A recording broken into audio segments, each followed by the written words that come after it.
अस्सलाम वालेकुम सर। वालेकुम सलाम। अलीशा, क्या हाल है? अल्लाह का शुक्र सर, आप कैसे हैं? अल्लाह का शुक्र। सर आपकी एक डांटी काफ़ी थी। क्यों, क्या हुआ?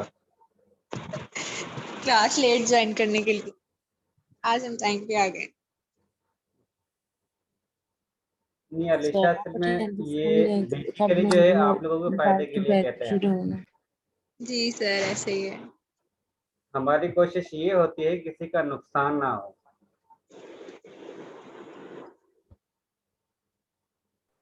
अस्सलामुअलैकुम सर। वालेकुम सलाम। सर वो बायोकेमिस्ट्री वाले स्टूडेंट है ना, आज उनका फाइनल पेपर है अमाइनो एसिड का। 8 बजे हम्म। स्टार्ट हुआ है। 10 बजे तक है उनका पेपर। तो सर आज वो सब क्लास नहीं ले सकेंगे, तो काइंडली आप उन सबकी अटेंडेंस मार्क कर दीजिएगा। सर उनकी मैम गफरा, उनसे ये वाले कहते हैं टाइम सिर्फ, वगैरह।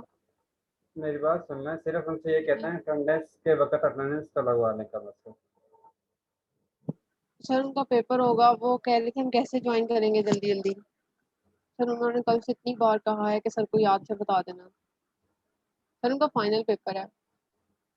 कितने स्टूडेंट हैं? सर आई थिंक 9 के 11, मुझे कंफर्म नहीं है। चलो, नाम का पता है आपको? ठीक है, मैं आपको नाम इतने में देख लेती हूँ, फिर आपको बता देती हूँ।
जी अलीशा।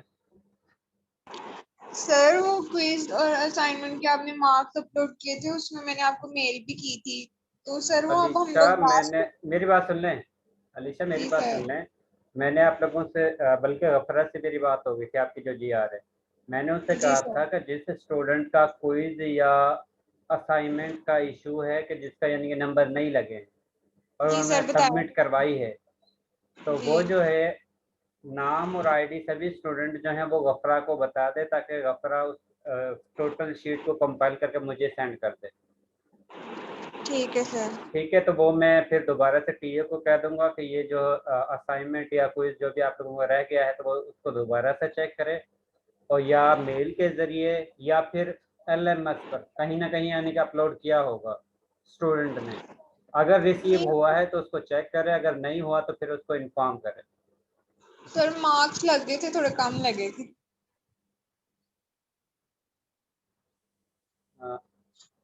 अलीशा, जब दोबारा। असाइनमेंट वगैरह के ना वेटेज बहुत कम है आप लोगों की। ठीक है एक सर। असाइनमेंट जिस तरह 10 नंबर है ना, 10 नंबरों का मतलब है कि एक नंबर होगा उसका। ठीक है क्योंकि सर। असाइनमेंट के आप लोगों के नंबर जो हैं वो सिर्फ ही 5 मार्क्स हैं। ठीक है सर।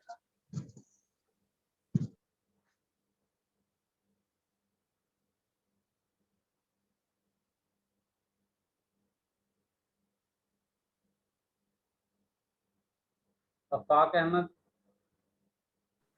सर ये बायोकेमिस्ट्री के। अच्छा, अफाक कैसे। Yes sir. अहमद जलाल।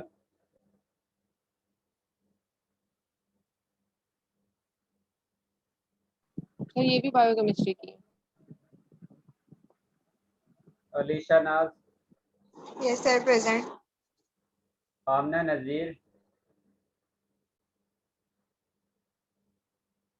आमना नज़ीर,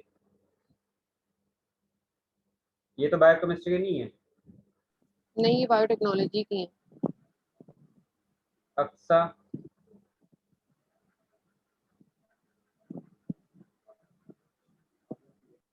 अक्सा।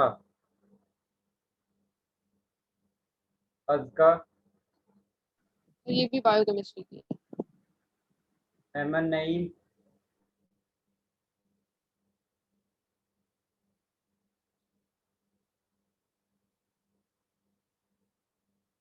अहमद नईम का भी क्लास ज्वाइन की थी, उसने मैसेज कर दिया है कि नेटवर्किंग का इशू है।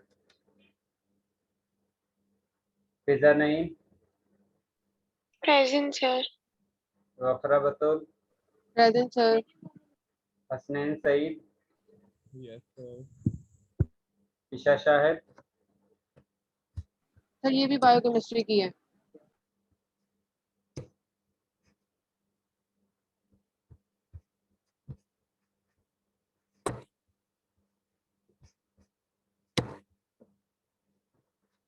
फिजा Fatima.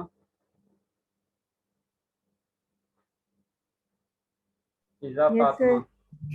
Yes, sir. Kashif Khan. Yes, sir. Khadija Parveen.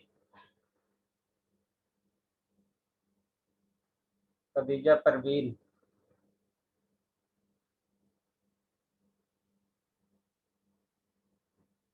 Laiba Hafeez.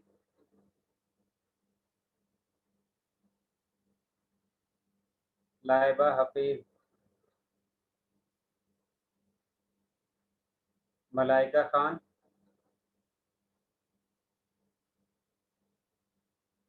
Malaika Khan.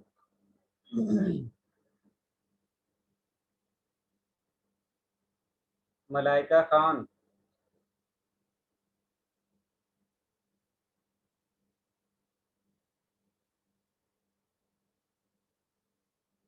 Maryam Liaquat. तो मरियम लियाकत और मरियम अकमल बायोकेमिस्ट्री की है। मोहम्मद औरंगजेब।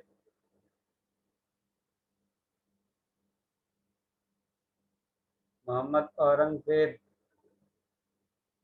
निम्रा कजाफी।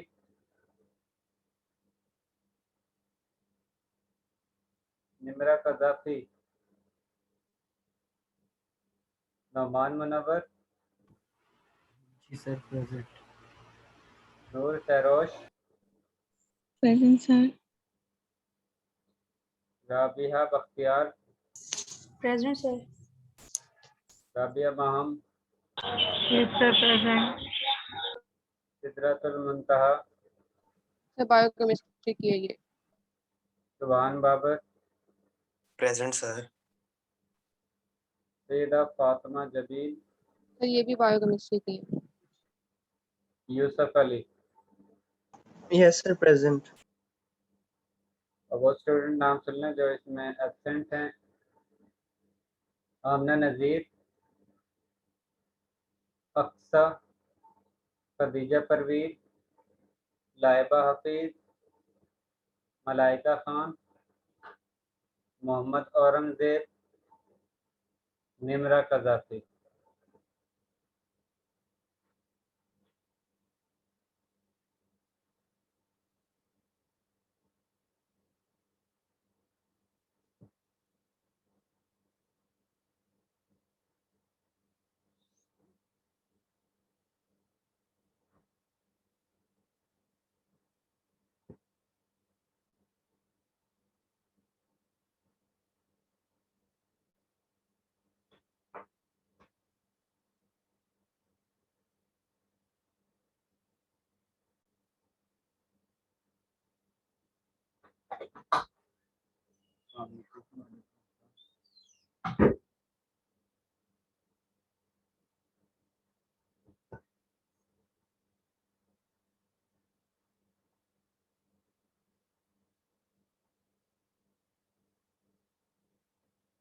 ये अम्मान नहीं,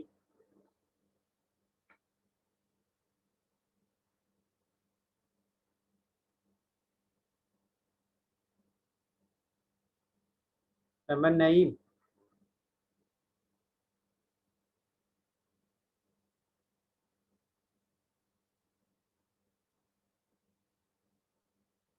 ओके अम्मान।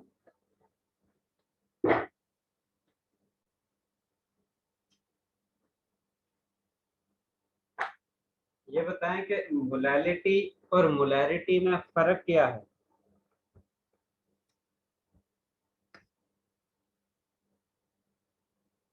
मान नहीं, मोलैलिटी और मोलैरिटी में डिफरेंशिएट करें, क्या फ़र्क है?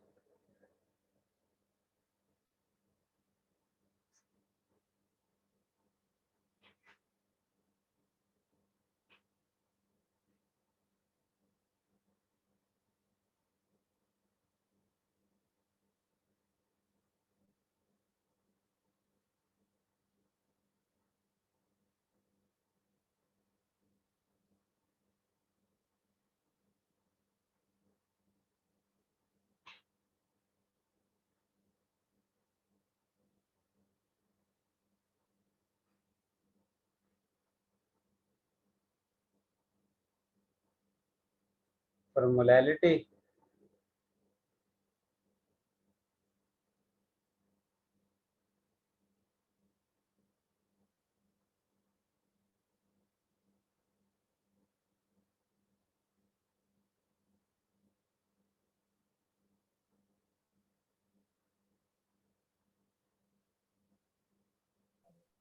सॉरी जिसमें मेरा आवाज आ रही है? मान नहीं, आपकी आवाज़ बहुत कम है। और सर आपका आंसर जी जिसमें मैं सॉरी मैंने जो पहले वाला वो बताया वो था कि जिसमें C1 B1 is equal to C2 B2 formula use होता है वो उसमें दोनों सोल्यूट और सॉलिड दोनों लिक्विड स्टेट में होता है। लेकिन जो मोलैरिटी वाला फॉर्मूला को हम लोग यूज करते हैं उसमें जिसमें जो लिक्विड होता है वो सॉल्वेंट स्टेट में होता है और जो सोल्यूट होता है वो सॉलिड होता है। और मोल्स ऑफ सोल्यूट पर dm cube of a solution होता है डेफिनेशन।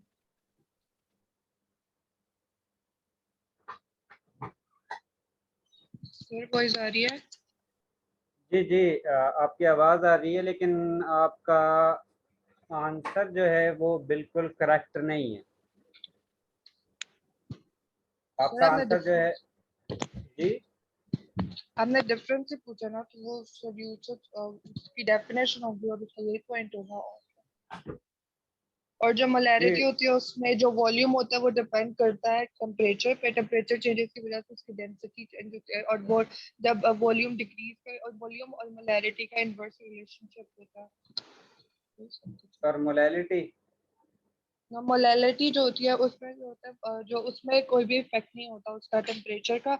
और दूसरी बात है कि वो यूज होता है for determining different colligative properties that varies with the solute concentration. उसकी सोल्यूट कंसंट्रेशन को फाइंड आउट। और इसका फार्मूला भी साथ में बताना होता है, उसी के लिए फिर मैंने आपको बता moles दें। of solute per moles of solute divided by mass of solvent in kilograms। और दूसरा ये था कि आपने बताया था कि mass of solute divided by molar mass of solute into 1 divided by mass of solvent in kilograms। आवाज आ रही है? मान नहीं, अब ठीक है। हाँ, तो सर मुझे सॉरी मैंने सारे पॉइंट्स नहीं बताए। आवाज आ रही है ना सर? जी जी आवाज आ रही है। और आपका ये वाइवा का भी इशू था? यस सर, वो मैंने आना आपके पास इंशाल्लाह सैटरडे को, कल या परसों इंशाल्लाह। चलिए इसके बाद नेक्स्ट स्टूडेंट जो है वो है ईशा शाहिद। सर वो बायोकेमिस्ट्री की है। ईशा शाहिद के बाद लाइबा हफीज।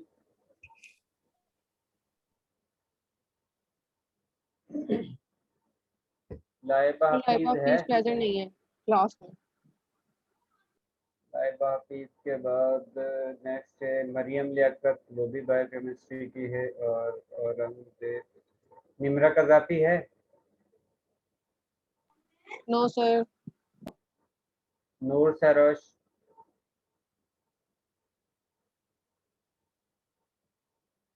जी सर वो अटेंडेंस के टाइम यही थी। और अब नहीं है। नूर सरोश आप क्लास में हैं, जल्दी से आंसर दें।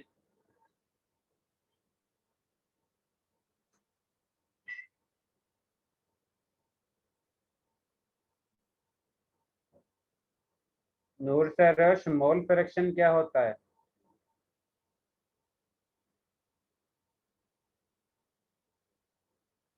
नूर सरोश जल्दी से मोल फ्रैक्शन के डिफाइन करें, अदरवाइज आज की क्लास एक्टिविटी में आपके 0 मार्क्स होंगे।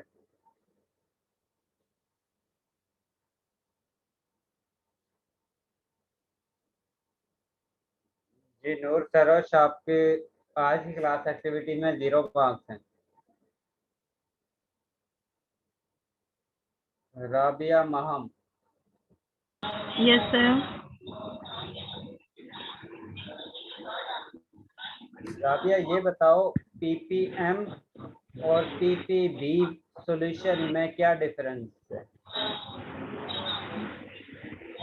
सर इसमें पीपीएम पीपीएम पार्ट्स पर मिलियन और पार्ट्स पर ट्रिलियन जो सॉल्यूशन होते हैं, उन दोनों में फर्क क्या है? सब पार्ट्स पर मिलियन वाले जो होते हैं उनमें वो इक्वल होते हैं mass of solute divided by mass of solution multiply by 10⁶। और जो पास जो दूसरे वाला है वो उसमें जो मल्टीप्लाई हो रहा होता है वो 10⁹ के साथ मल्टीप्लाई हो रहा होता है। mass of solute divided by mass of solution multiplied by 10⁹ second वाले में। तो इसका मतलब क्या होता है? अगर आपके पास एक सॉल्यूशन जो है वो 5 ppm है, दूसरा जो है वो 5 ppb है, इन दोनों में फर्क क्या होगा? सर अगर 5 ppm है, इसका मतलब है कि इसमें जो 5 ppm है उसमें जो 5 है ना वो इतनी अमाउंट जो है वो सल्यूट की ये प्रेजेंट है। कितने में से? सल्यूट की जो अमाउंट है वो कितने में से है? सर उसकी सल्यूट की अमाउंट जो है वो जो पार्ट्स पर मिलियंस में उतनी सल्यूट की अमाउंट है। और पीपीबी में? और सर वो जो पीपीटी में उसमें अगर वो 5 पीपीटी है तो उसमें 5% जो है वो सल्यूट की अमाउंट है पीपीटी में। परसेंट नहीं होता, पार्ट होता है, परसेंटेज वाला सोल्यूशन इसके अलग आते हैं। Yes sir. चलें ठीक है राबिया। इसके बाद सैयदा फातिमा जबीन।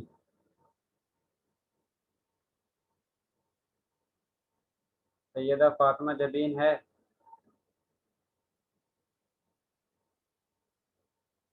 यूसुफ अली। सर सैयदा फातिमा भी वो Yes, sir. बायोकेमिस्ट्री की स्टूडेंट है। ठीक है।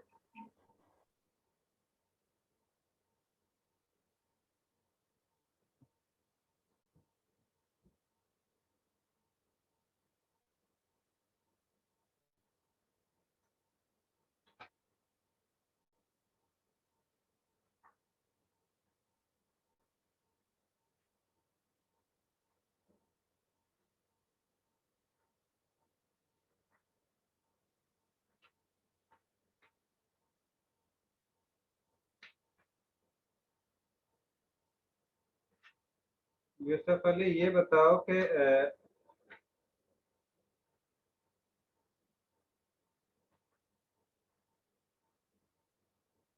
मोलैलिटी जो है वो टेम्परेचर डिपेंडेंट क्यों नहीं है? सर मोलैरिटी या मोलैलिटी? मोलैलिटी।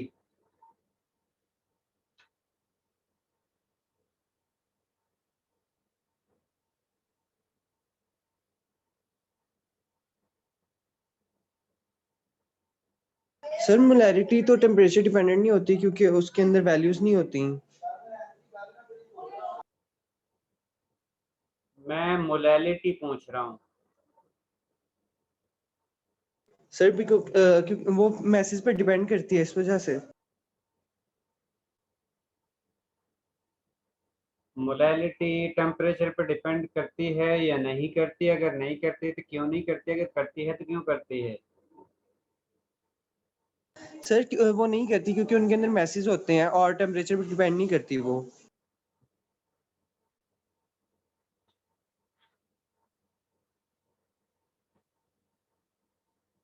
चलो यूसुफ आपके आंसर को जो है वो कंसीडर कर लें। सर होता वैसे यही है, आगे आपकी मर्जी है जैसे आप कहें। चलें ठीक है यूसुफ कंसीडर कर लिया। इसके बाद नेक्स्ट जो आज आप लोगों ने चैप्टर स्टार्ट करना है वो चैप्टर नंबर 15 से स्टार्ट करना है और कोशिश करनी है आज चैप्टर नंबर 15 जो है वो कंप्लीट भी करना है। क्यों सर? चैप्टर ये शॉर्ट है, इसके साथ चैप्टर 14 जो है वो भी शॉर्ट है, चैप्टर 13 जो है वो थोड़ा सा लॉन्ग है, उसमें न्यूमेरिकल भी ज़्यादा आ जाते हैं। जी अलीशा।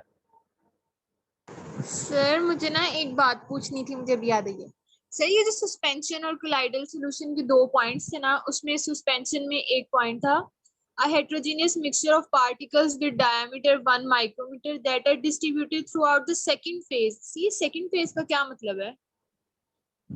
आपने ये पढ़ा था ना कि अगर एक से ज़्यादा फेज होंगे तो उसको हम हेट्रोजेनियस कहते हैं, इसी तरह है ना। और जो जी सस्पेंशन होते हैं उसमें सल्यूट जो है वो सॉलिड फेज में ही एग्जिस्ट करते हैं और जो सॉल्वेंट है वो लिक्विड फेज में ही एग्जिस्ट करता है, यानी कि उनका ट्रांसपेरेंट सॉल्यूशन नहीं होता है। उसमें दो फेज होते हैं, एक सल्यूट का फेज, एक सॉल्वेंट का फेज। सॉल्वेंट का फेज जो है वो लिक्विड है और सल्यूट का जो फेज है वो सॉलिड है। इसी वजह से उसने कहा है कि एक फेज सल्यूट का वो सेकंड फेज सॉल्वेंट में डिस्पर्स हुआ होता है। ओके सर, ठीक। आज का चैप्टर जो है आप लोगों को आसान भी है और इंशाल्लाह उम्मीद है कि आज की क्लास में कंप्लीट भी हो जाएगा। इसके साथ आप लोगों को एक असाइनमेंट देनी है, 5 आप लोगों की असाइनमेंट हो जाएंगी, बाकी 2 हम क्विज ले लेंगे। चैप्टर नंबर 15 और चैप्टर नंबर 14 का क्विज ले लेंगे, बाकी आप लोगों का सिलेबस जो है ऑलमोस्ट कंप्लीट हो जाएगा और असेसमेंट जो है वो भी कंप्लीट हो जाएंगे। सर अगर आज आप हमें फिर असाइनमेंट देंगे तो उसकी डेडलाइन नेक्स्ट थर्सडे कर दीजिएगा। जी नेक्स्ट थर्सडे ही करेंगे। ठीक है सर, थैंक यू। पहले बल्कि असाइनमेंट ही बता दें। ये बताएं कि Yes, sir. असाइनमेंट जो है वो उन न्यूमेरिकल में से दें जो लास्ट टाइम आप लोगों को क्लास करवाई है, या फिर आज का जो बल्कि आज के चैप्टर का जो है वो तो क्विज ले लेंगे। लास्ट चैप्टर जो हमने किया तो है नए उसमें से। न्यूमेरिकल्स दे दें आप। ठीक है, आप लोगों को न्यूमेरिकल दे देते हैं।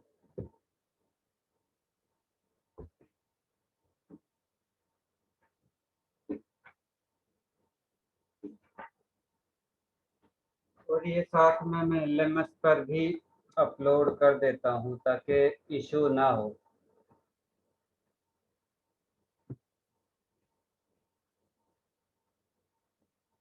सर क्या अपलोड करने लगे हैं आप? ये आप लोगों की जो असाइनमेंट है। अच्छा। Excuse me sir. जी सर यूनिवर्सिटी ने कोई इंफॉर्मेशन आपको दी है पेपर ऑन कैंपस या ऑनलाइन की? ये तो आप लोगों को भी दी थी, जो हमें दी थी वही ऑन कैंपस की। ऑन कैंपस की? ज्यादा चांस ऑन कैंपस के ही हैं क्योंकि कोरोना का सिस्टम अब जो है बहुत ही कम हो गया है। केसेस जो हैं बहुत कम हो गए, और हो सकता है 7 जून से यूनिवर्सिटी टोटल ही ओपन हो जाए। इंशाल्लाह। सर 5 दिन बाद फिर इन्होंने बंद कर देनी है। नहीं लेकिन नहीं अब नहीं चांस अब होगी। कम है। सर यूनिवर्सिटी ओपन करके भी हमें कौन सा रोज बुला लेते हैं? हाँ आगे भी हमारे लेक्चर होते नहीं है, हमें ऑनलाइन ही लेने पड़ते हैं। नहीं, आप लोगों की क्लासेस तो फिर ऑन कैंपस ही होगी ना, क्योंकि आप लोगों की क्लासेस जो ऑन कैंपस है वो ऑन कैंपस ही होंगी, जो ऑनलाइन है वो ऑनलाइन ही होंगी। जी अगर सर। यूनिवर्सिटी ओपन हो जाती है, क्योंकि आप लोगों की क्लास जो है वो ऑन कैंपस करवाई हुई है, उसके बाद आप लोगों की क्लास जो है वो ऑन कैंपस ही हुआ करेगी। सर क्या ऐसा होगा कि जो ऑनलाइन हमने पूरा सेमेस्टर में पढ़ा है सब्जेक्ट, उसका पेपर भी ऑनलाइन हो? नहीं, ये तो लास्ट टाइम भी बड़ा इशू हुआ था, इसलिए यूनिवर्सिटी ने बार बार कह दिया था कि आप लोगों का जो पेपर है वो ऑन कैंपस ही होगा। सर ये जुल्म है। ऑनलाइन पेपर में और ऑन कैंपस पेपर में, अगर ऑनलाइन पेपर होगा तो आप लोगों का ऐसा पेपर होगा जिसका इंटरनेट से आप लोगों को कोई मटेरियल नहीं मिलेगा। ये यूनिवर्सिटी की और HEC की पॉलिसी है। इसके साथ आप लोगों को जो असाइनमेंट जमा करवाते हो उसका प्लेजरिज्म भी होता है। और इसके साथ जी आप सर। लोगों को कुछ स्टूडेंट ऐसे भी हैं जिन्होंने जो असाइनमेंट है वो कॉपी पेस्ट की हुई है। जिन स्टूडेंट ने असाइनमेंट कॉपी पेस्ट की है उनके मार्क्स भी 0-0 हैं, क्योंकि ये मैंने आप लोगों को पहले बताया था कि अगर आप लोगों ने चीटिंग की, कॉपी पेस्ट किया था, उसका मार्क्स जो है वो 0-0 होंगे। सर और ये जो मैं आप लास्ट लोगों को सबमिट जी करवानी थी हमने आपको, जो लास्ट हमने असाइनमेंट आपको सबमिट करवानी थी उसकी आपने डेट आज की क्यों कर दिया है? 30th सही थी। सर हमारे को आगे भी इतना प्रेशर है काम का। आज क्यों कर दी है, क्या मतलब? उसकी फाइनल डेट आपने आज रात की कर दी है। इसलिए किए थे तो ना कि आपने आसानी से आप जमा करवा दो। क्या हुआ? इसलिए किए थे ना कि आप लोग आसानी से जमा करवा दो। जी सर आपने स्टार्ट से उस असाइनमेंट की डेट आज ही रखी थी 27 मई, लेकिन कुछ स्टूडेंट्स क्लास में ये समझ रहे थे कि आपने उसकी डेडलाइन 30 मई दी है। सर ने बोला था गौफराज सर ने बोला था 30th तक कर देते हैं। नहीं, वो मैंने की नहीं है। नो नो सर आपने सर, उसका 27 27 तक ही की है। हुई है। फाइनली इसको कर चलो दो। मैं अभी चेंज कर देता हूँ। थैंक ये यू ना हम sir, thank you so much. ये चलिए, ये तो ठीक है नहीं हुआ सर। कि दूसरे Thank सेक्शन you की so वो much, डेट जो है वो sir. एक्सटेंड हो गई है।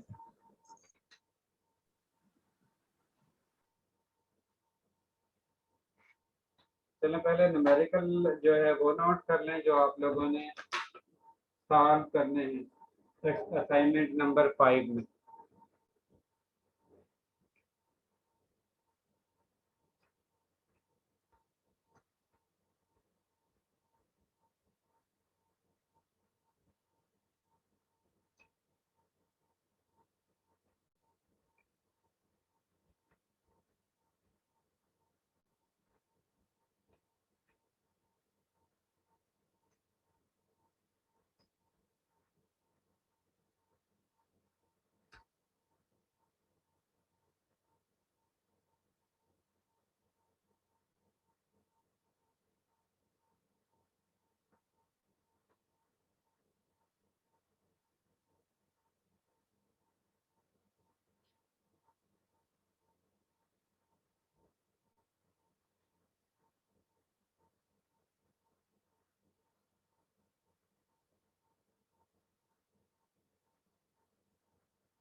सर आपसे एक बात पूछनी थी। जी जी पूछें। सर वो जो लास्ट वाली असाइनमेंट आपने LMS पे अपलोड की थी ना, आपने उसमें सेकंड न्यूमेरिकल में लिख दिया था 14.43, तो वो 12.43 था ना? नहीं, लास्ट असाइनमेंट जी 12.43 होगा, क्योंकि आप लोगों के लास्ट असाइनमेंट जो है वो 12 चैप्टर में से था। जी सर वही पूछना था।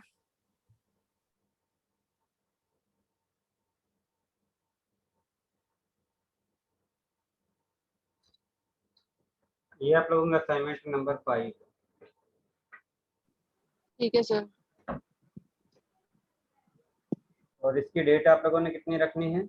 सर नेक्स्ट थर्सडे कहा था आपसे, 3 जून बन रही है जी। 27 से लेकर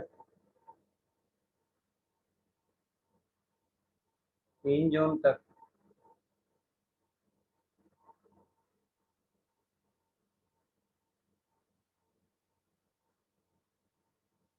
ठीक है। ठीक है सर। इसके साथ आप लोगों को दूसरे असाइनमेंट की भी डेट चेंज करनी थी।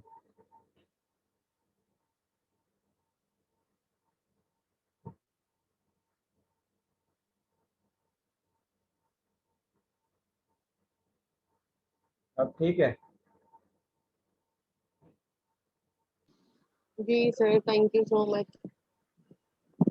सर आप इतनी लंबी लंबी डेडलाइंस दे देते हैं हमें, आपका बहुत बहुत शुक्रिया इसके लिए।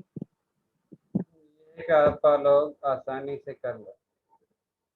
जी सर हमें काफ़ी ज़्यादा असाइनमेंट्स मिली हुई थी 30 मई से पहले पहले ना। चलें, अब आप लोगों का जो चैप्टर ये आसान है। आप लोगों को मोस्टली जो पोर्शन है वो पहले पढ़ा हुआ है। ये एसिड बेस से रिलेटेड है, इसलिए ये चैप्टर आज आप लोगों ने कंप्लीट करना है। चैप्टर नंबर 15, और इसमें आप लोगों ने ये देखना है कि किस स्पीशी को हम एसिड कहते हैं, किस स्पीशी को हम बेस कहते हैं। इसके बारे में डिफरेंट साइंटिस्ट ने डिफरेंट थ्योरी पेश की है, और वो थ्योरी हर स्पीशी के लिए डिफरेंट है। लेकिन जो कॉमन प्रॉपर्टी है एसिड और बेस की, सबसे पहले वो आप लोग चेक करना है। एसिड की जो प्रॉपर्टी होती है वो होता है कि इनका जायका जो है वो सोर लाइक होता है, यानी कि जिस तरह कड़वा होता है। जब भी आप लोग एसिड का मेटल के साथ रिएक्शन करवाते हो तो आप लोगों के पास हाइड्रोजन गैस हासिल होती है और इसके साथ साल्ट बनता है। जिस तरह आप लोगों के पास ये एल्यूमिनियम, जिंक और आयरन की एग्जांपल दी हुई है, अगर आप लोग इनका रिएक्शन करवाते हो एसिड के साथ तो उस कंडीशन में आप लोगों के पास हाइड्रोजन गैस हासिल होती है। लेकिन कुछ मेटल ऐसी भी हैं, ये मोस्टली वो वाली मेटल हैं जो मोर रिएक्टिव होती है। और आप लोगों को ये भी पता है जिस तरह हमारे पास कुछ एलिमेंट ऐसे भी हैं जिनको हम ट्रांजिशन मेटल या मेटल में स्पेस देते हैं, लेकिन अगर हम उनकी इलेक्ट्रोनेगेटिविटी को चेक करते हैं तो उस कंडीशन में उनकी इलेक्ट्रॉनिक कन्फिग्रेशन जो है वो ट्रांजिशन मेटल से रिजेंबल नहीं करती। इसका मतलब है कि उनकी कुछ ना कुछ प्रॉपर्टी ये भी होती है कि वो उनकी रिएक्टिविटी जो है एक्चुअल में जो ट्रांजिशन मेटल मौजूद हैं उनसे कुछ डिफरेंट होंगी, कुछ प्रॉपर्टी सेम होंगी, कुछ जो है वो डिफरेंट होंगी। इसके साथ जब भी आप लोग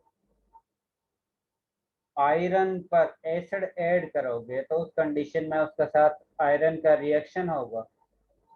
इसका मतलब है कि जो भी मटेरियल आयरन से बनी होगी, लोहे की बनी होगी, उसके साथ एसिड ने रिएक्शन करना है और उसको डिकम्पोज करना है, जिसकी वजह से आयरन जो है उसकी लाइफ टाइम जो है वो जल्दी खत्म हो जाती है।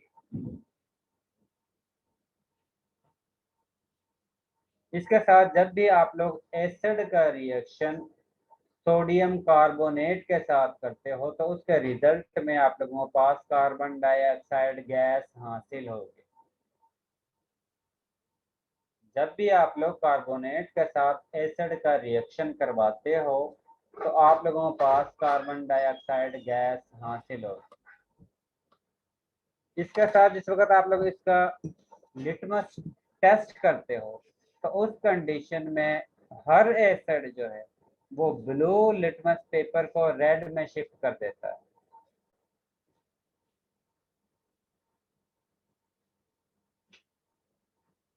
और जब भी आप लोग एसिड का बेस के साथ रिएक्शन करवाओगे तो आप लोगों के पास साल्ट और वाटर हासिल होगा। इसके साथ ये टेबल है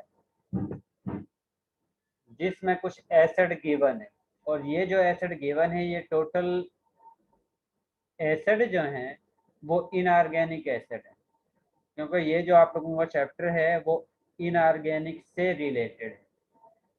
इसीलिए हम इस चैप्टर में इनऑर्गेनिक एसिड और इनऑर्गेनिक बेस के बारे में स्टडी करेंगे। ऑर्गेनिक एसिड और ऑर्गेनिक बेस के बारे में आप लोगों ने PC3 में स्टडी करना है। यहाँ पर आप लोगों के पास जो एसिड गिवन है वो इनऑर्गेनिक एसिड है, उनका नाम दिया हुआ है, उसके साथ उनका जो फार्मूला है वो गिवन है, और इसके साथ ये बताया हुआ है कि इसमें से कौन सा एसिड स्ट्रॉन्ग है और कौन सा एसिड वीक है। कौन सा एसिड स्ट्रॉन्ग होगा और कौन सा एसिड वीक होगा, इसके बारे में हम इसी चैप्टर के लास्ट में स्टडी करेंगे कि क्यों हम किसी एसिड को स्ट्रॉन्ग एसिड कहते हैं और किस एसिड को हम वीक एसिड कहते हैं। वैसे जनरली मैं आप लोगों को बता देता हूँ, मोस्टली वो वाले एसिड जो आसानी से प्रोटॉन को रिलीज कर देते हैं, क्योंकि यहाँ पर जितने भी एसिड गिवन हैं उन टोटल एसिड में प्रोटॉन मौजूद है।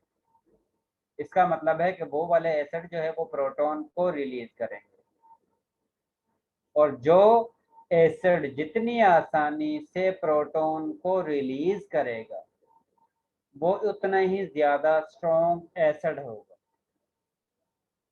अब कौन सा एसिड प्रोटॉन को रिलीज करेगा आसानी से, कौन सा एसिड आसानी से प्रोटॉन को रिलीज नहीं करेगा, इसके कुछ रीजन है जो हमने इसी चैप्टर में बाद में स्टडी करनी है। अभी जो आप लोगों के पास नाइट्रिक एसिड जिस तरह दिया हुआ है, सल्फ्यूरिक एसिड दिया हुआ है, हाइड्रोक्लोरिक एसिड जो दिया हुआ है, ये तीनों एसिड जो हैं वो स्ट्रॉन्ग। इसके बाद फास्फोरिक एसिड जो है वो मॉडरेट है। इसके बाद वाले जो एसिड हैं वो वीक है। इसका मतलब है कि ऊपर वाले जो 3 एसिड हैं वो आसानी से प्रोटॉन को रिलीज कर देते हैं, और बाकी एसिड जो है वो आसानी से प्रोटॉन को रिलीज नहीं करते। आप लोगों को इन एसिड का नाम याद होना चाहिए और इसके साथ इनके जो फार्मूला गिवन है वो आप लोगों को याद होना चाहिए, और इसके साथ आप लोगों को ये पता हो कि ये जो एसिड है इसमें से कौन सा एसिड स्ट्रॉन्ग है और कौन सा एसिड वीक है, और इसके रीजन हम अभी बाद में इसी चैप्टर में स्टडी करेंगे, तो वो आप लोग वहाँ से सीख लोगे कि किस तरह आप लोग इसको आइडेंटिफाई करते हो कि कौन सा एसिड जो है वो ज़्यादा स्ट्रॉन्ग है और कौन सा एसिड वीक है।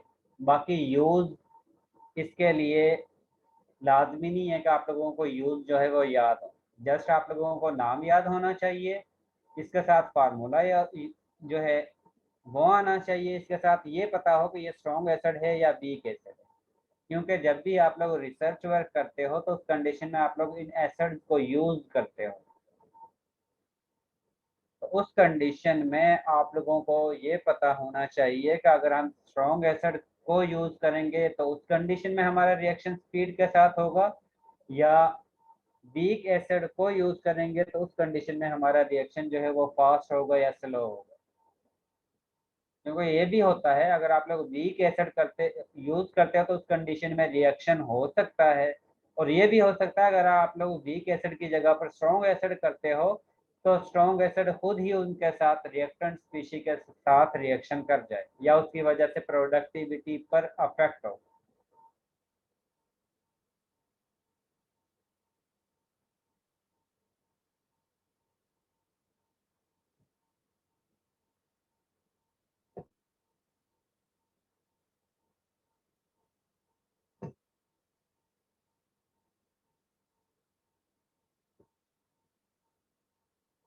इसके बाद है बेस की प्रॉपर्टी।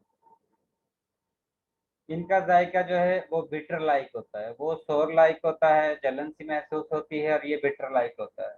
और मोस्टली जो है अगर हम इनऑर्गेनिक कहते हैं, इनऑर्गेनिक एसिड मोस्टली वो वाले कंपाउंड होते हैं जिनमें एटम्स जो है वो स्पीशी या वो कंपाउंड जो OH ग्रुप प्रोवाइड कर सकते हैं उनको हम बेस कहते हैं, या वो वाली स्पीशी जो लोन पेयर को डोनेट कर सकती हैं उनको हम बेस कहते हैं। इसका मतलब है कि इनके स्ट्रक्चर में वो वाले कंपाउंड या एटम मौजूद होंगे जिनके पास लोन पेयर मौजूद होगा, या फिर वो वाले कंपाउंड होंगे जिनके मॉलिक्यूलर स्ट्रक्चर में OH ग्रुप मौजूद होगा।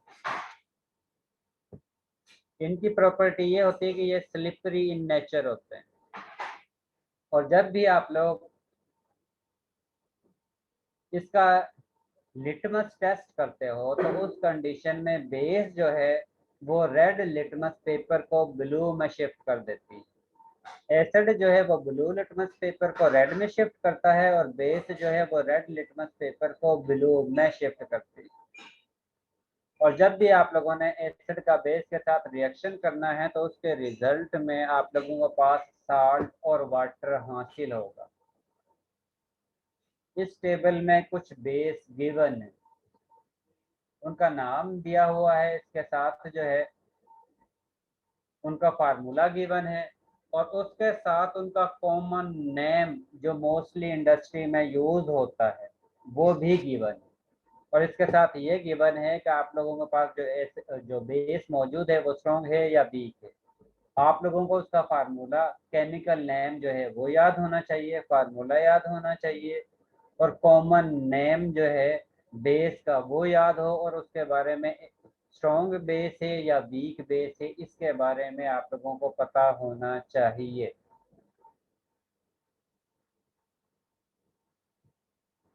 और इसमें भी वो वाली बेसिस जो आसानी से, क्योंकि यहाँ पर जितनी भी बेस गिवन है उसमें OH ग्रुप को वो प्रोवाइड करेंगे, यानी कि OH नेगेटिव आयन को रिलीज करेंगे।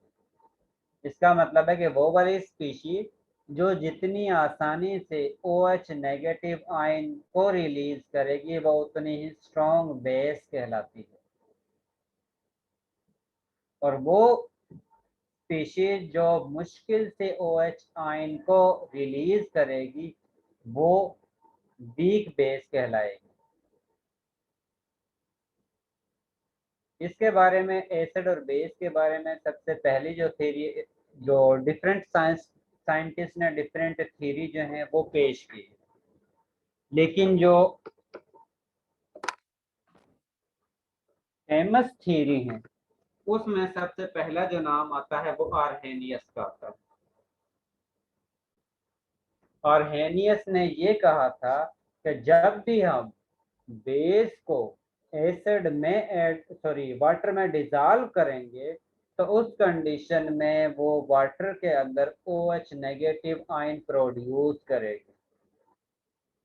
इसका मतलब है कि हर वो स्पीशी जो वाटर के अंदर OH नेगेटिव आयन प्रोड्यूस करती है उसको हम बेस कहेंगे। जिस तरह सोडियम हाइड्रोक्साइड को अगर आप वाटर में ऐड करते हो तो उसके रिजल्ट में आप लोगों के पास OH नेगेटिव आयन प्रोड्यूस होता है, इसका मतलब है कि ये बेस है। इसी तरह अगर आप लोग पोटाशियम हाइड्रोक्साइड को ऐड करते हो तो उसके रिजल्ट में भी आप लोगों के पास वाटर के अंदर OH नेगेटिव आयन प्रोड्यूस होता है, इसका मतलब है कि वो भी बेस है। और एसिड के बारे में इसने ये कहा था आर्हेनियस ने कि हर वो स्पीशीज जो वाटर के अंदर प्रोटॉन आयन प्रोवाइड करेगी वो एसिड कहलाएगी। जिस तरह HCl को वाटर के अंदर ऐड करते हैं तो हमारे पास HCl जो है वो वाटर में प्रोटॉन आयन को प्रोवाइड करता है, इसका मतलब है कि HCl जो है वो एसिडिक स्पीशी है। इसी तरह नाइट्रिक एसिड को अगर वाटर के अंदर ऐड करते हैं तो नाइट्रिक एसिड भी प्रोटॉन को वाटर में डोनेट करता है, इसका मतलब है कि वो भी एसिडिक स्पीशी है। आर्हेनियस थ्योरी के मुताबिक हर वो स्पीशी जो वाटर में इक्वस सॉल्यूशन में OH नेगेटिव आयन प्रोवाइड करेगी, वो बेसिक है। और हर वो स्पीशीज जो वाटर के अंदर प्रोटॉन प्रोवाइड करती है उसको हम एसिड कहेंगे। और इसके लिए इसने ये कंपलसरी किया था कि उस स्पीशी के पास, जो भी आप लोग वाटर में ऐड करते हो, उसके पास या तो OH नेगेटिव आयन हो या फिर H प्लस आयन हो, यानी कि प्रोटॉन हो या OH नेगेटिव आयन हो।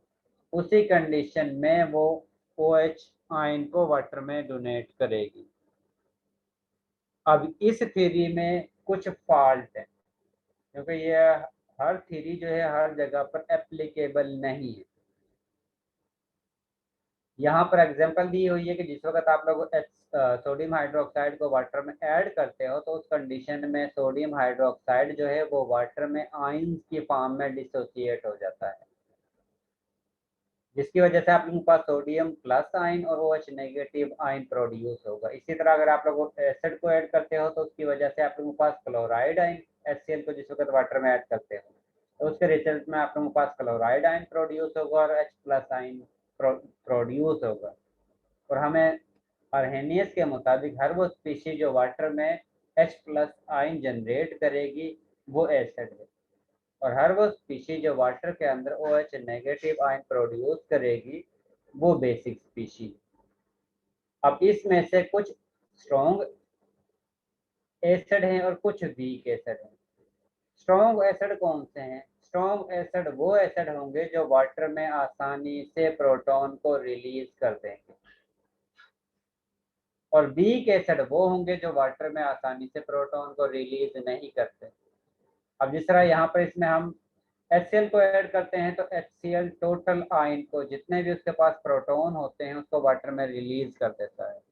लेकिन अगर हम इसमें एसिटिक एसिड ऐड करते हैं CH3COOH,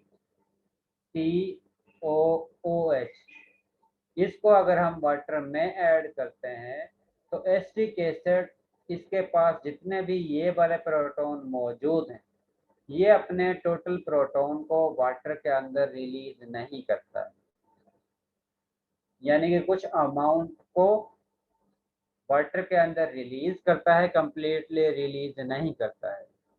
HCl को जिस वक्त वाटर में ऐड करते हैं तो ये फौरन से जितने भी इसके पास प्रोटॉन मौजूद होते हैं उनको वाटर में रिलीज कर देता है। लेकिन एसिटिक एसिड जो है वो आसानी से प्रोटॉन को रिलीज नहीं करता है। इसी वजह से इसको हम वीक एसिड कहते हैं और इसको हम स्ट्रॉन्ग एसिड कहते हैं, यानी कि हर वो स्पीशीज जो आसानी से प्रोटॉन को वाटर में रिलीज कर देगी उसको हम स्ट्रॉन्ग एसिड कहेंगे, और हर वो स्पीशीज जो आसानी से प्रोटॉन को वाटर में रिलीज नहीं करती वो वीक एसिड कहलाता है। इसी तरह बेस जो है वो स्पीशीज जो आसानी से OH नेगेटिव आयन को फौरन से वाटर में डिसोसिएट कर देती है उसको हम स्ट्रॉन्ग बेस कहते हैं, जो आसानी से रिलीज नहीं करती है, फौरन से वाटर में OH नेगेटिव आयन को रिलीज नहीं करती है, उसको हम वीक बेस कहते हैं। अब इस थ्योरी में कुछ फॉल्ट हैं जिसकी वजह से हमें मजीद जो है न्यू थ्योरी की ज़रूरत पेश आई। अब वो फॉल्ट क्या है? अब इस थ्योरी के मुताबिक हर स्पीशी के पास प्रोटॉन होना चाहिए और उस स्पीशी को प्रोटॉन को रिलीज करना चाहिए, लेकिन अगर हम अमोनिया को वाटर में ऐड करते हैं तो अमोनिया का बिहेवियर जो है वो बेस की तरह का होता है, लेकिन आर्हेनियस के मुताबिक इसके पास प्रोटॉन है और इसको प्रोटॉन को रिलीज करना चाहिए। इसका मतलब है कि आर्हेनियस की थ्योरी अमोनिया के केस में फेल हो जाती है। इसी तरह कुछ, क्योंकि इसके लिए ये कंपलसरी भी है कि आप लोगों ने जब भी मीडियम यूज करना है वो वाटर होना चाहिए, लेकिन हम वो वाले कंपाउंड जिनके लिए हमें मीडियम की ज़रूरत नहीं होती उसके बारे में हम किस तरह बता सकते हैं कि वो एसिडिक स्पीशी है या बेसिक स्पीशी है? इसके साथ आर्हेनियस थ्योरी ये भी नहीं बताती कि जो आयोनिक कंपाउंड हैं उनका बिहेवियर एसिडिक होता है या बेसिक होता है। और इसके साथ ये भी आर्हेनियस थ्योरी जो है जिनके दरमियान कोवलेंट बॉन्ड होता है उनके बारे में भी ये एक्सप्लेन नहीं करती है कि ये एसिडिक स्पीशी हैं या बेसिक स्पीशी हैं। इसका मतलब है कि आर्हेनियस थ्योरी जो है वो परफेक्ट नहीं है, हर कंपाउंड के बारे में एक्सप्लेन नहीं करती है। अब एक्सप्लेन हर कंपाउंड के बारे में एक्सप्लेन नहीं करती है तो इसका मतलब है कि हमें किसी और थ्योरी की ज़रूरत है जिसकी बेस पर हम एक्सप्लेन कर सकते हैं। तो इसके बाद जो थ्योरी पेश की गई है वो ब्रॉन्स्टेड-लॉरी थ्योरी। इसके मुताबिक हर वो स्पीशी जो प्रोटॉन को डोनेट करती है उसको हम एसिड कहते हैं, और हर वो स्पीशी जो प्रोटॉन को एक्सेप्ट करेगी उसको हम बेस कहेंगे। इस कंडीशन में अगर हम अमोनिया के केस को चेक करते हैं तो अमोनिया जो है प्रोटॉन को रिलीज नहीं करती है, अमोनिया जो है वो प्रोटॉन को एक्सेप्ट करती है। इसका मतलब है कि आर्हेनियस के मुताबिक अमोनिया जो है वो एसिडिक होना चाहिए लेकिन एक्चुअल में वो बेसिक बिहेवियर था। लेकिन ब्रॉन्स्टेड थ्योरी के मुताबिक अमोनिया का जो केस है वो basic in nature he show होता है, क्योंकि अमोनिया जो है वो प्रोटॉन को एक्सेप्ट करती है। HCl को अगर वाटर में ऐड करते हैं तो HCl जो है वो प्रोटॉन को रिलीज करता है। इसका मतलब है कि ये प्रोटॉन को रिलीज करने की वजह से, रिलीज करने की प्रॉपर्टी की वजह से एसिडिक बिहेवियर है इसका।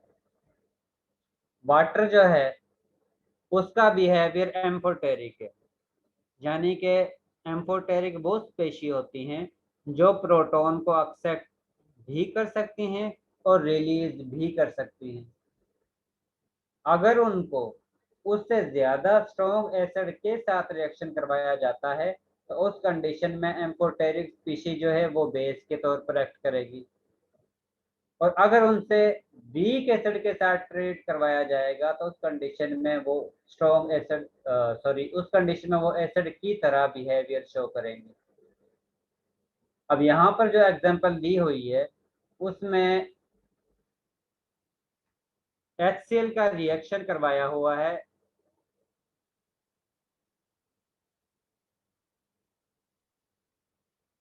वाटर के साथ। अब HCl जो है वो स्ट्रॉन्ग एसिड है वाटर की निस्बत। इसका मतलब है कि जिस वक्त हम वाटर का रिएक्शन करवाएंगे HCl के साथ तो उस कंडीशन में वाटर जो है वो बेस की तरह का रिएक्शन शो करेगा, और एसिड जो है वो HCl जो है जो स्ट्रॉन्ग एसिड है वो एसिड जैसा बिहेवियर शो करेगा। और जो स्पीशी एसिड है इसका मतलब है उसने प्रोटॉन को रिलीज करना है, और जो स्पीशी बेस है उसने प्रोटॉन को एक्सेप्ट करना है। इसी वजह से ये प्रोटॉन जो HCl एसिडिक स्पीशी के पास है ये वाटर को डोनेट करेगी और वाटर ने इस प्रोटॉन को एक्सेप्ट करना है। इसी वजह से इसको हम एसिड कहते हैं और इसको हम बेस कहते हैं।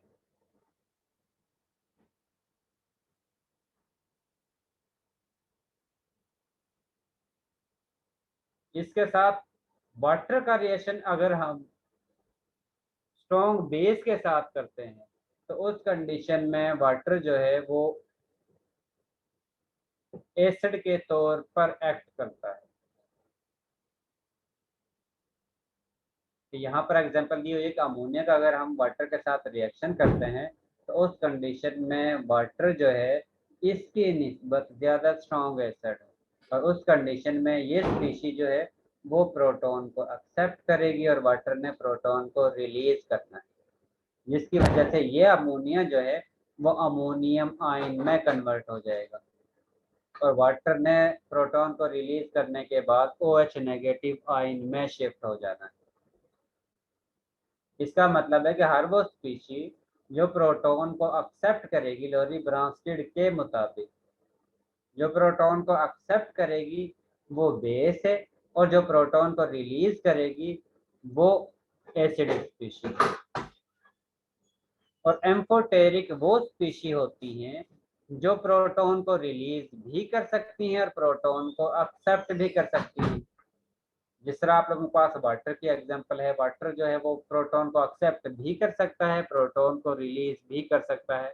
डिपेंड करता है कि वाटर जो है वो स्ट्रॉन्ग एसिड के साथ रिएक्शन को शो कर रहा है या फिर बेस के साथ रिएक्शन शो कर रहा है।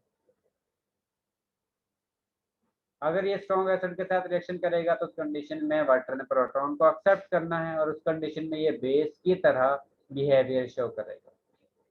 और अगर वाटर जो है वो बेस के साथ रिएक्शन करेगा तो उस कंडीशन में वाटर ने प्रोटॉन को रिलीज करना है। और हर वो स्पीशीज जो प्रोटॉन को रिलीज भी कर सकती है और एक्सेप्ट भी कर सकती है उसको हम एम्फोटेरिक कहते हैं। अब जिस तरह आप लोग वाटर सल्फ्यूरिक एसिड की बात करते हो, सल्फ्यूरिक एसिड जिस वक्त आप लोगों को एक प्रोटॉन को रिलीज करता है तो एक प्रोटॉन को रिलीज करने के बाद ये कन्वर्ट होता है HSO4 नेगेटिव 1 इस आयन। अब ये जो आयन प्रोड्यूस हुआ है इसमें ये प्रॉपर्टी है कि ये प्रोटॉन को रिलीज कर भी सकता है और ये भी इसमें कैपेसिटी है कि ये इस प्रोटॉन को गेन कर सके। इसका मतलब है कि ये वाला आयन जो है वो भी एम्फोटेरिक इन नेचर है, क्योंकि ये प्रोटॉन को रिलीज भी कर सकता है और ये प्रोटॉन को एक्सेप्ट भी कर सकता है। अगर प्रोटॉन को रिलीज करेगा तो उस कंडीशन में ये सल्फेट आयन में कन्वर्ट होगा और अगर ये प्रोटॉन को एक्सेप्ट करेगा तो उस कंडीशन में ये सल्फ्यूरिक एसिड में कन्वर्ट हो जाएगा। और हर वो स्पीशीज जो प्रोटॉन को रिलीज भी कर सकती है और एक्सेप्ट भी कर सकती है उसको हम एम्फोटेरिक इन नेचर कहेंगे।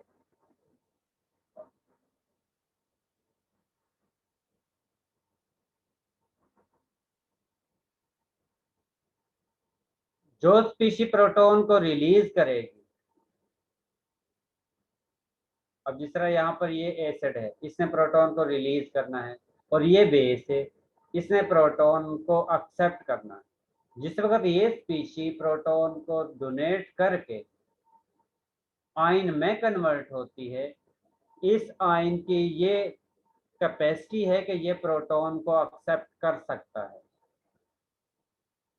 और जिस वक्त इस बी ने प्रोटॉन को इस एसिडिक स्पीशी से गेन करके इसमें शिफ्ट हुई है, अब इस कंपाउंड की प्रॉपर्टी है कि ये प्रोटॉन को रिलीज कर सकता है।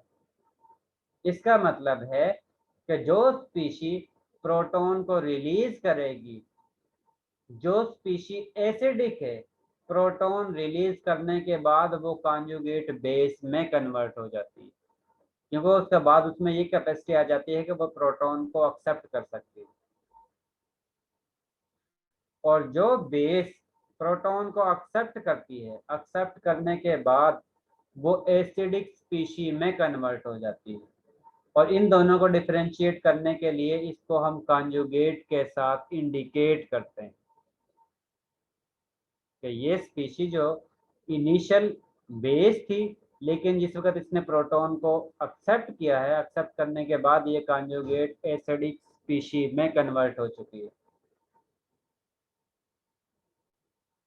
हर वो स्पीशी जो प्रोटॉन को रिलीज करेगी, प्रोटॉन को रिलीज करने के बाद वो कॉन्जुगेट बेस में शिफ्ट होगी। और हर वो बेस जो प्रोटॉन को एक्सेप्ट करेगी, एक्सेप्ट करने के बाद वो कॉन्जुगेट एसिड में शिफ्ट होगी। और इन दोनों को हम एसिड बेस पेयर कहते हैं, sorry conjugate acid base pair कहते हैं। कि पहले ये एसिडिक स्पीशी थी, जिस वक्त इसने प्रोटॉन को रिलीज किया है, रिलीज करने के बाद ये कॉन्जुगेट बेस में शिफ्ट हो गई है और इन दोनों को हम कॉन्जुगेट एसिड बेस पेयर कहेंगे। इसी तरह ये स्पीशी जो है इनिशियली बेस थी लेकिन जिस वक्त इसने प्रोटॉन को एक्सेप्ट किया है, एक्सेप्ट करने के बाद ये बेस एसिडिक स्पीशी में कन्वर्ट हो सारी रूटीन खराब हो गई। हाँ जी आई एम अच्छा तो इसको हम कॉन्जुगेट एसिड बेस पेयर कहेंगे। कॉन्जुगेट एसिड बेस पेयर में आप लोगों ने उन्हीं स्पीशी को एक दूसरे के साथ लिखना है जिनमें इलेक्ट्रॉन एक्सेप्ट किया है और एक्सेप्ट करने के बाद वो कॉन्जुगेट एसिड में शिफ्ट हुई है। पहले वो बेस थी, उसके बाद उसने प्रोटॉन को एक्सेप्ट किया है, एक्सेप्ट करने के बाद वो एसिडिक स्पीशी में कन्वर्ट हुई है। तो दोनों को कंबाइन करके हम कॉन्जुगेट एसिड बेस पेयर का नाम देते हैं।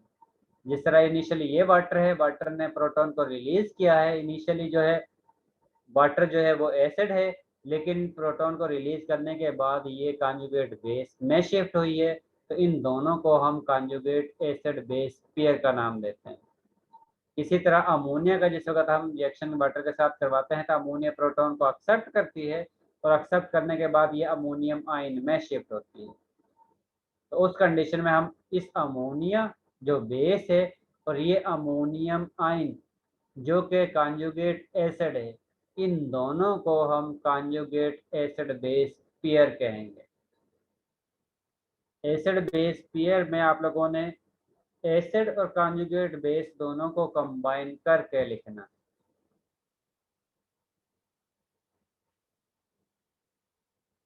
इसके साथ ये कुछ एग्जांपल दी हुई है सल्फ्यूरिक एसिड की वाटर के साथ। जिस वक्त हम इसको वाटर के साथ रिएक्शन करवाते हैं तो उस कंडीशन में आप लोगों के पास HSO4 नेगेटिव आयन प्रोड्यूस होता है। इसके साथ सल्फ्यूर हाइड्रोनियम आयन जो है वो प्रोड्यूस होता है। इसने प्रोटॉन को रिलीज किया है, इसका मतलब है कि ये जो है एसिडिक स्पीशी है। वाटर ने प्रोटॉन को एक्सेप्ट किया है, इसका मतलब है कि ये बेसिक स्पीशी है। अब इसने रिलीज करने के बाद ये शिफ्ट हुई है कॉन्जुगेट बेस में, और वाटर ने प्रोटॉन को एक्सेप्ट किया है। वाटर प्रोटॉन को एक्सेप्ट करने के बाद कॉन्जुगेट एसिड में शिफ्ट हुआ है। कॉन्जुगेट एसिड इसलिए कहते हैं कि अब ये स्पीशी जो है वो प्रोटॉन को रिलीज कर सकती है, इसी वजह से हम इसको कॉन्जुगेट एसिड का नाम देते हैं। और इन दोनों को हम कॉन्जुगेट एसिड बेस पेयर कहेंगे। इसी तरह सल्फ्यूरिक एसिड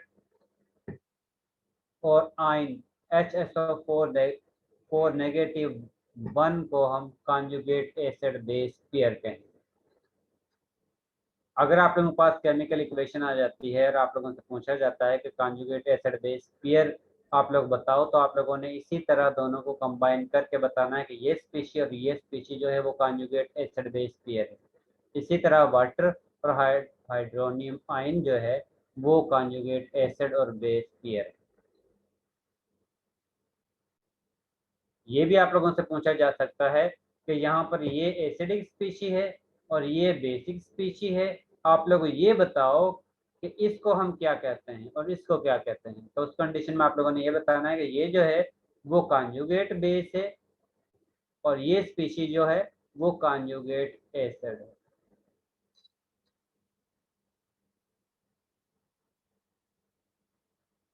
अब यहाँ पर आप लोगों के पास जो हाइड्रोनियम आयन प्रोड्यूस हुआ है उसमें ये भी कैपेसिटी है कि वो प्रोटॉन को रिलीज कर भी सकता है और ये भी कैपेसिटी है कि वो प्रोटॉन को एक्सेप्ट कर सकता है। तो ऐसी स्पीशी को भी हम एम्फोटेरिक इन नेचर कहते हैं।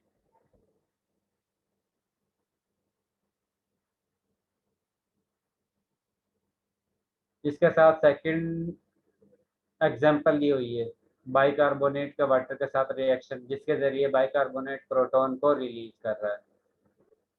सॉरी, बाइकार्बोनेट जो है वाटर से प्रोटॉन को एक्सेप्ट कर रहा है। इसका मतलब है कि वाटर जो है यहाँ पर एसिडिक स्पीशी है और ये जो है बेसिक स्पीशी है।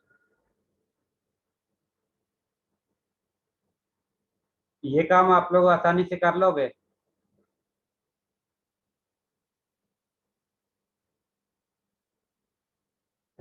जी गफरा, इसमें कोई इश्यू तो नहीं है?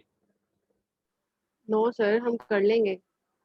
इसके साथ ये आप लोगों के पास स्पीशी दी हुई है, इसके ये प्रैक्टिस के लिए। इसके साथ आप लोगों से ये कहा गया है कि इसके कॉन्जुगेट एसिड में या बेस फॉर्म में कौन सी फॉर्म आप लोगों के पास हासिल होगी। इसी तरह इस स्पीशी की और इस स्पीशी की, ये आप लोगों को प्रैक्टिस के लिए दी हुई है। इसके बाद है वीक एसिड और स्ट्रॉन्ग एसिड।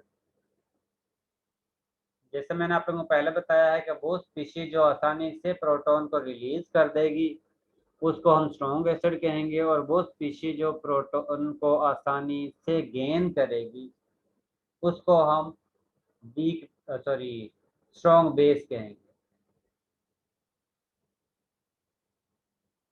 और ये भी मैंने आप लोगों को बता दिया है कि HCl को अगर वाटर में ऐड करते हो तो वो फौरन से टोटल आयन को प्रोटॉन को वाटर में डिसोसिएट कर देता है, इसलिए हम इसको स्ट्रॉन्ग एसिड कहते हैं।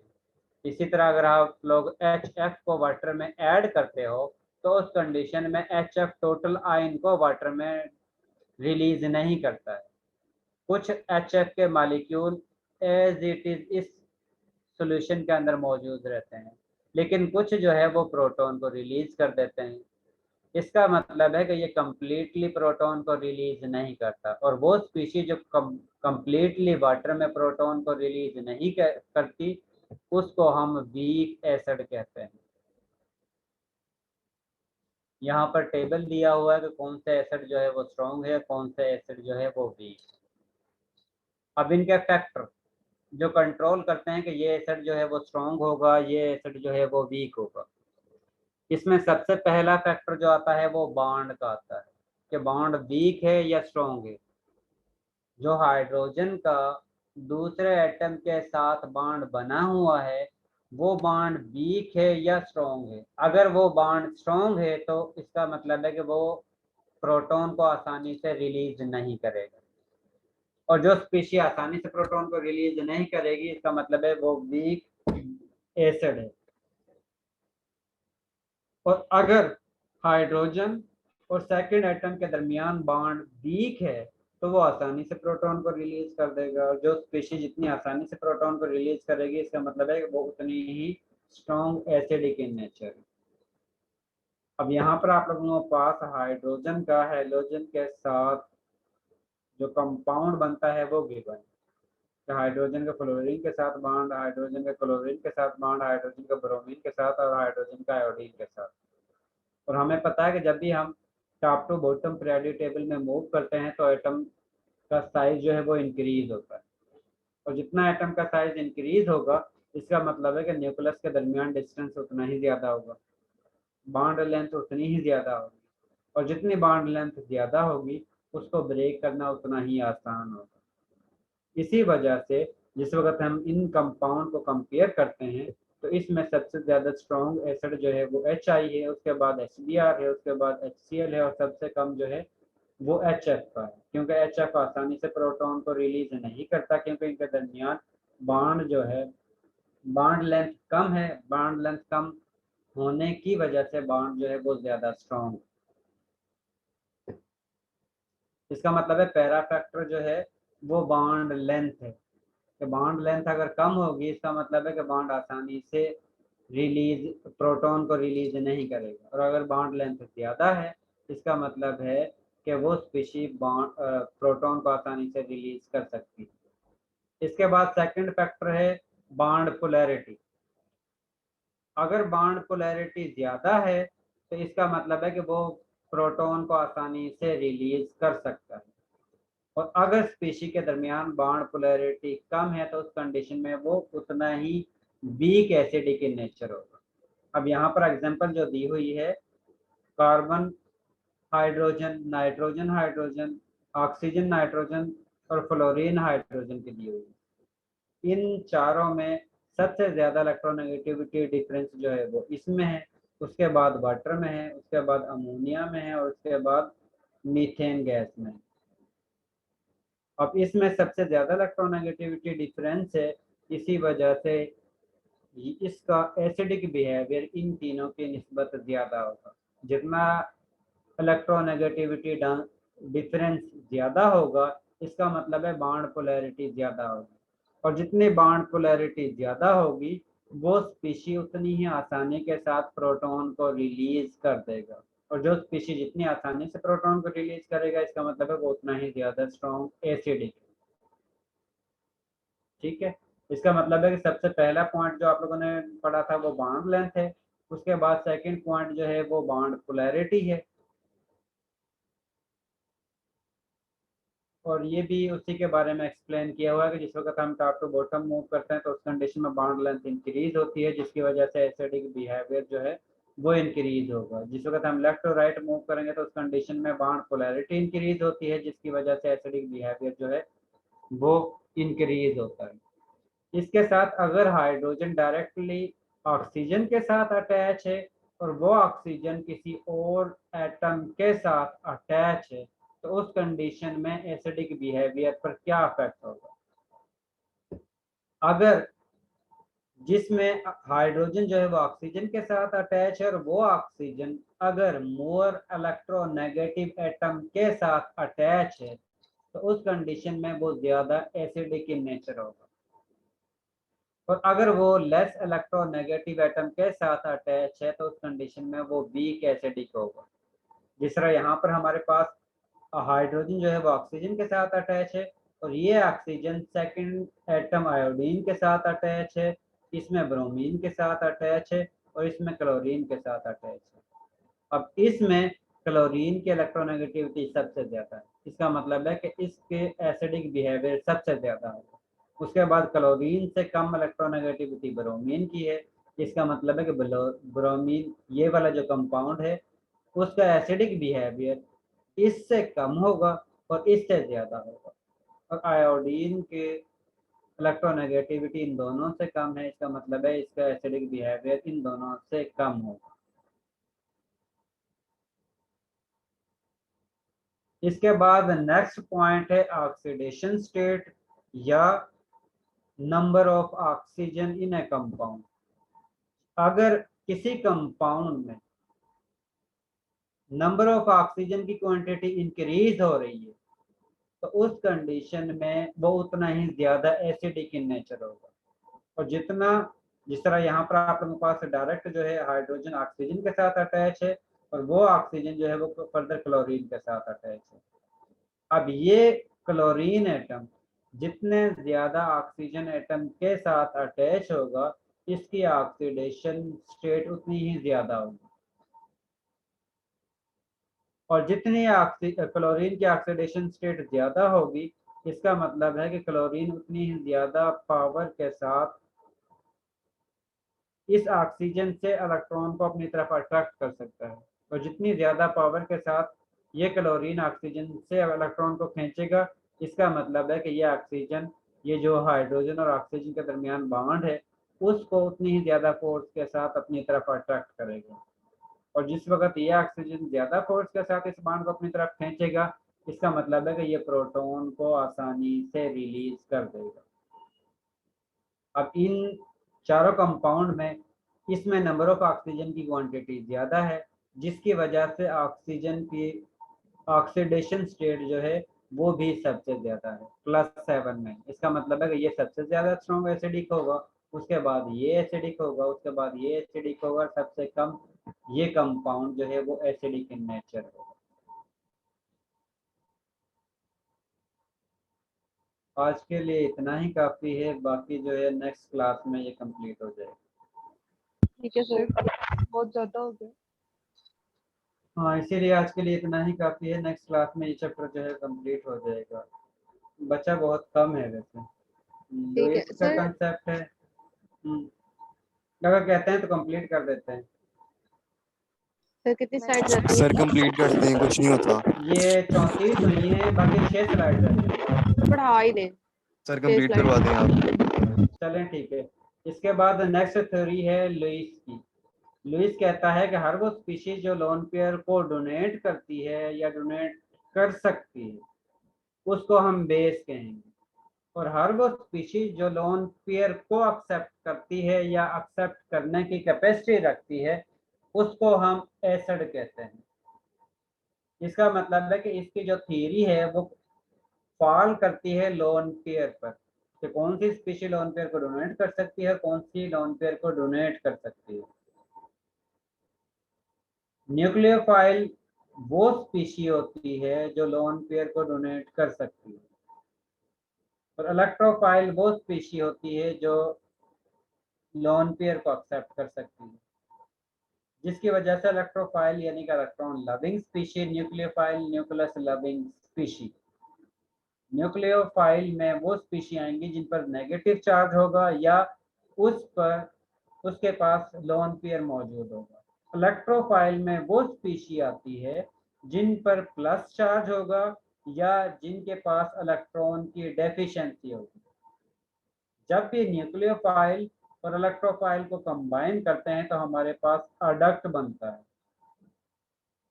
और वो अडक्ट कोऑर्डिनेट कोवलेंट बॉन्ड के जरिए बनता है। यहाँ पर आप लोगों के पास ये फार्मिक एसिड की एग्जांपल दी हुई है, रेजोनेंस फॉर्म दी हुई है, उसके साथ OH नेगेटिव ग्रुप दिया हुआ है। OH नेगेटिव ग्रुप के पास इलेक्ट्रॉन एक्सिस में, इसका मतलब है कि ये इलेक्ट्रॉन को रिलीज कर सकता है। इसका मतलब है कि ये न्यूक्लियस के साथ इंटरेक्ट कर सकता है और वो स्पीशी जो लोन पेयर को डोनेट करती है या इलेक्ट्रॉन जिसके पास एक्सेस में होते हैं उनको हम न्यूक्लियोफाइल कहते हैं। और वो स्पीशी जिसके पास इलेक्ट्रॉन कम होते हैं, जिस पर प्लस चार्ज होता है या इलेक्ट्रॉन की डेफिशिएंसी होती है, उसको हम इलेक्ट्रोफाइल कहते हैं। और इस कंडीशन में न्यूक्लियोफाइल जिसके पास इलेक्ट्रॉन पेयर मौजूद है वो अपने एक लोन पेयर को इस कार्बन को डोनेट करेगी कोऑर्डिनेट कोवलेंट बॉन्ड के जरिए, जिसके रिजल्ट में आप लोगों के पास ये अडक्ट बनेगा। इस रिजल्ट में ये आप लोगों के पास एसिडिक स्पीशी है क्योंकि ये लोन पेयर को एक्सेप्ट कर रही है और ये स्पीशी लोन पेयर को डोनेट कर रही है, इसलिए ये बेसिक स्पीशी है। इसीलिए हर वो स्पीशी जो लोन पेयर को डोनेट करेगी उसको हम बेसिक स्पीशी कहेंगे और हर वो स्पीशी जो लोन पेयर को एक्सेप्ट करेगी उसको हम एसिडिक स्पीशी कहते हैं। जिस तरह यहाँ पर आप लोगों के पास ये HF जो है वो लोन पेयर को डोनेट करता है और ये जो है प्रोटॉन को लोन पेयर को एक्सेप्ट करता है, तो ये एसिडिक स्पीशी है और ये जो है वो बेसिक स्पीशी है। इसके साथ ही दूसरी जो है वो कंपाउंड भी दिए हुए हैं, उसमें भी एक स्पीशी जो है लोन पेयर को डोनेट करती है और एक एक्सेप्ट करती है। इसके बाद लास्ट टॉपिक है आप लोगों का, जिस वक्त आप लोग वाटर को वाटर में ऐड करते हैं तो उस कंडीशन में वाटर जो है वो एसिड के तौर पर भी एक्ट करता है और बेस के तौर पर भी एक्ट करता है, जिसके रिजल्ट में आप लोगों के पास हाइड्रोनियम आयन और OH नेगेटिव आयन प्रोड्यूस होते हैं। और इसका वाटर डिसोसिएशन कांस्टेंट की वैल्यू, वाटर डिसोसिएशन कांस्टेंट जो है वो इक्वल होता है molar concentration of hydronium ion into molar concentration of OH negative ion और इसकी फिक्स वैल्यू होती है 25 डिग्री सेल्सियस पर KW की वैल्यू फिक्स होती है और इसकी वैल्यू जो है वो इक्वल होती है 1 × 10⁻⁻⁴। अगर आप लोगों का टेम्परेचर जो है वाटर प्योर फॉर्म में है, उसमें कोई भी एडिशन नहीं है और टेम्परेचर जो है वो 25 डिग्री सेल्सियस है, तो उस कंडीशन में KW की वैल्यू जो है वो 1.0 × 10⁻14 वैल्यू होती है। इसमें से हाफ कंसंट्रेशन जो है वो उस स्पीशी की होगी जो प्रोटॉन को एक्सेप्ट करती है और हाफ कंसंट्रेशन उस स्पीशी को मौजूद होती है जो प्रोटॉन को रिलीज करती है। और दोनों में जो है वो वाटर मॉलिक्यूल हैं, वाटर हाफ जो है वो रिलीज करते हैं, हाफ एक्सेप्ट करते हैं, इसीलिए दोनों की कंसंट्रेशन जो है वो इक्वल है।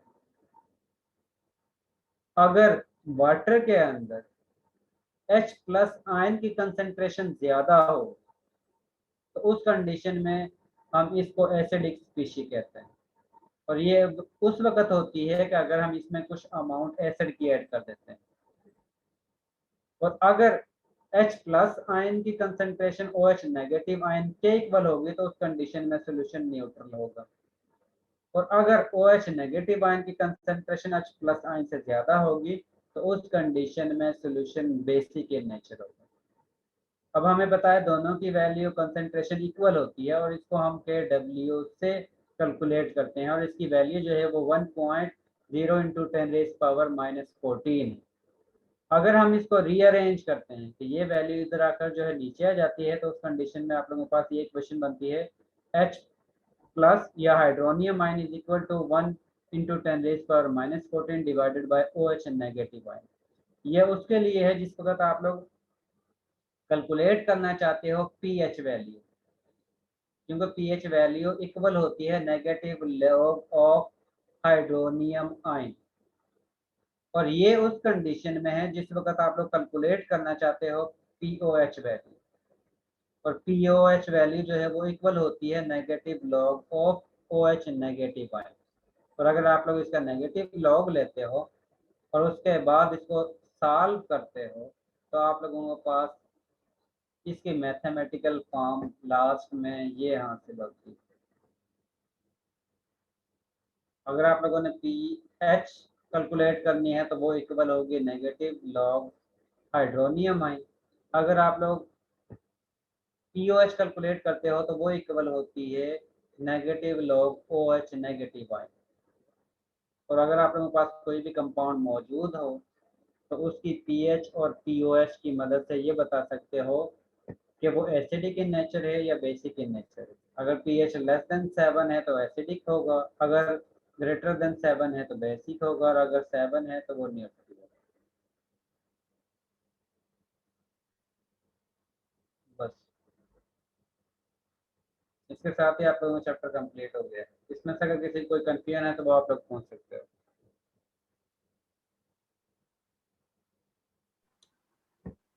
सर ये चैप्टर कंप्लीट हो गया। जी ये चैप्टर सर आपसे कंप्लीट एक हो और गया। बात भी पूछनी थी सर, वो जी मैंने आपको बताया था ना कि जिन स्टूडेंट्स ने 5 स्टूडेंट हैं जिन्होंने अपना वाइवा रिव्यू करना है, तो आपने दो को तो कहा था कि वो ईमान नहीं थे, अहमद जलाल, तो आपने कहा था आप यूनिवर्सिटी आके ना मुझसे रीचेकिंग करवा लें अपने वाइवा की। तो सर बाकी 3 जी स्टूडेंट्स हैं बाकी भी आ सर, वो जाएं, पूछ रहे बाकी हैं, भी आ जाएं। लेकिन सर उनमें से एक तो बहुत दूर रहती है, तो फिर वो जब यूनिवर्सिटी ओपन हो तब आके आपसे रीचेक करवा ले। एक सेशनल होता है, सेशनल का टाइम जिस वक्त हम टोटल नंबर को फाइनल करके अपलोड करते हैं जी उससे जी पहले पहले तक वो आकर रिव्यू कर सकती है। ठीक है सर, क्योंकि अब वो सिर्फ एक वाइवा के मार्क्स रिव्यू करवाने तो नहीं आ सकती, सब 4-5 घंटे दूर है। तो वो आप लोगों को मेरे ख्याल में फाइनल से 1 या 2 वीक पहले का होगा और उस वक्त तक यूनिवर्सिटी जो है वो ओपन हो जाएगी। ठीक है सर। ये अब और अटेंडेंस सर लगवा लें। जी आज वाले गफर, लेक्चर की स्लाइड्स भी शेयर कर दें। ठीक है मैं वो अपलोड आपसे शेयर कर ठीक है दूँगा। Sir, thank you. Amna Nazir है, no sir, Aqsa, no sir, Khadija, yes sir ये है class. Laiba, yes sir. Malaika, sir Malaika पहले थी। मोहम्मद औरंगजेब, सर ये भी है। निमरा कज़ाफ़ी। सर निमरा कज़ाफ़ी की तबीयत ठीक नहीं है, इसलिए वो लास्ट 2 क्लासेस मिस कर चुकी है। चलें अटेंडेंस का तो इशू नहीं है ना उसका। No sir. बस ठीक है जान, ठीक है अब आप लोग लीव कर सकते हैं। अल्लाह हाफिज़। अल्लाह हाफिज़ सर। अल्लाह हाफिज़।